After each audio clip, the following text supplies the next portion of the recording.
የፋያው ሽምግልና በሚገርም ሁኔታ ተሳካ። የሚያገቡበት ቀንም ተወሰነ። ጆሮና ተምቹ እንግዲህ በተላኩት መሰረት ከፋኑሴ ቤት ሄደው ሽምግልናውን በሚገርም ሁኔታ አሳክተውታል። ፋኑሴን ባየችው ነገር በጣም ተገርማ ነበረ።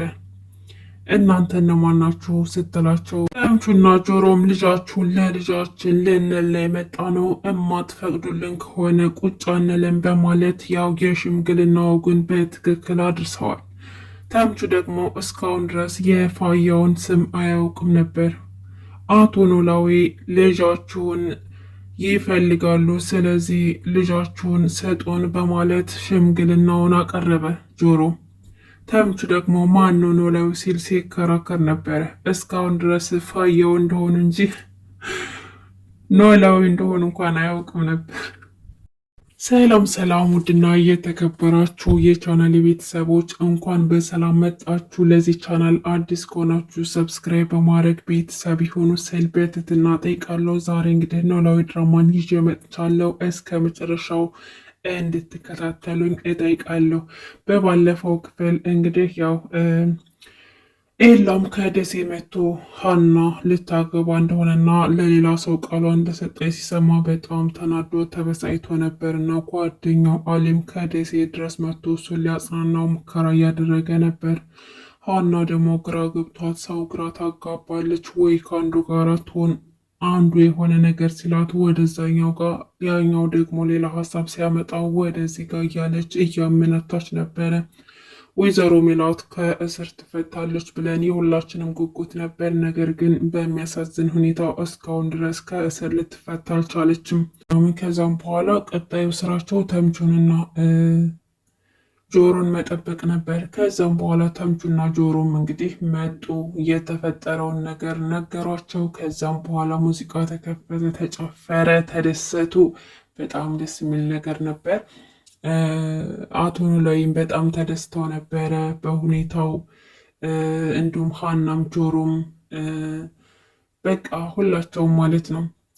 እናም እንደዛ የሆነ ያለ ድንገት ያው ኤላ ደግሞ ከደሴ ስለመጣ በሀና ጉዳይ ትንሽ ተጎድቶ ምናምን ለሷ ብሎ ከደሴ ድረስ መጥቶ አዲስ አበባ ግራ ተገብቶ እየኖረ ነው እና ሀና ወደ ቤቷ ስትመለስ ጆሮ ነበር የሸኛትና ጆሮን ስለ ሁኔታው ጠየቀችው፣ ስለ ኤላ ምናምን ጠየቀችውና ጆሮም ደግሞ ጥፋተኛ እንደሆነችና ኤልያስን እየገፋችው እንደሆነና ጎጂቱ ደግሞ እሷ እንደሆነችና ተገፊው ደግሞ ኤላ እንደሆነ ነበረ እና በኤልያስ በኩል ተረጋግታ ማሰብ እንዳለባትና የራሷን ውሳኔ እንድትወስን ነገራት ጆሮ።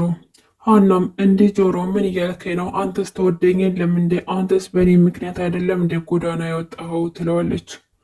ጆሮም እኔ ጎዳና በወጣም ከቤቴ ወጥቼ ወደ ቤቴ እንደተመለስኩ ነው የተሰማኝ። ምክንያቱም እድገቴም ጎዳና ላይ ስለሆነ ለእኔ ኖርማል ነው። ስለዚህ ለአንቺ ግን በማንም ሀሳብ ሳይሆን በራስሽ ውሳኔ መንቀሳቀስ አለብሽ። ስለ ኤላ ደግሞ እውነት ለመናገር ንገሪ ካልሽኝ እኔ እንደሱ አልሆንም በፍጹም። ኤላ ኮን ሁሉን ነገር አውቆ ይሄው እስካሁን ድረስ ሲጠብቅሽ ኑሮ አሁን ደግሞ ተስፋ አልቆረጠም፣ ብዙ እየተጎዳ ነው። እኔ ደግሞ አንቺ እኔ እንደማትሆኝ ሳውቅ ዞር ብዬ የራሴን ህይወት እየኖርኩ ነው። ስለዚህ እኔ እና እሱ በምንም ተአምር ልንወዳደር አንችልም እና እኔ የምልሽ ነገር ቆም ብለሽ ራስሽን አዳምጭና በራስሽ ወስኝ ብሎ ነገራት። ሀና ግራ ተጋባሁ፣ ምን ላድርግ እመቤቴ ለምንድን ነው በዚህ ልክ የምትፈትኝኝ? እያለች ፈጣሪዋን ማማረር ትቀጥላለች። ግን በቃ አሁን ደግሞ ወደ ኤልያስ ከአሊ ጋር ሆና ስታወራ ነበር። አሊ ጓደኛው ኤልያስ ለሷ ሲል ብዙ ዋጋ እንደከፈለና አባቷ እንዲታመሙም ገንዘብ ብድር ሲጠይቅ እንደነበርና ታሞም ጸበል ሂዶ እንደነበረ ሲነግራት ምን ይሄን ያለን የዋጋ ከፍሏል ማለት ነው? እኔ እኮ የሁሉ ነገር አላቅም እያለችም አዘነች። ግን ሀና መቼ ነው አንድ ውሳኔ ላይ የምደርሰው? በቃ አንድ ወደዛ አንድ ወደዚህ እያለች ተመልካችንም አብሯት የአፍቃሪዎቿንም ግራ አጋባችና የሆነ ውሳኔ መወሰን አለባት።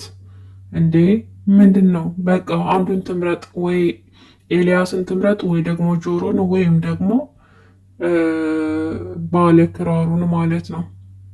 ስለዚህ አንዱን መርጣ ከአንዱ ጋር መኖር ነው ያለባት እንጂ ሁሉንም ሰው መጉዳት የለባትም ብዬ አምናለሁ።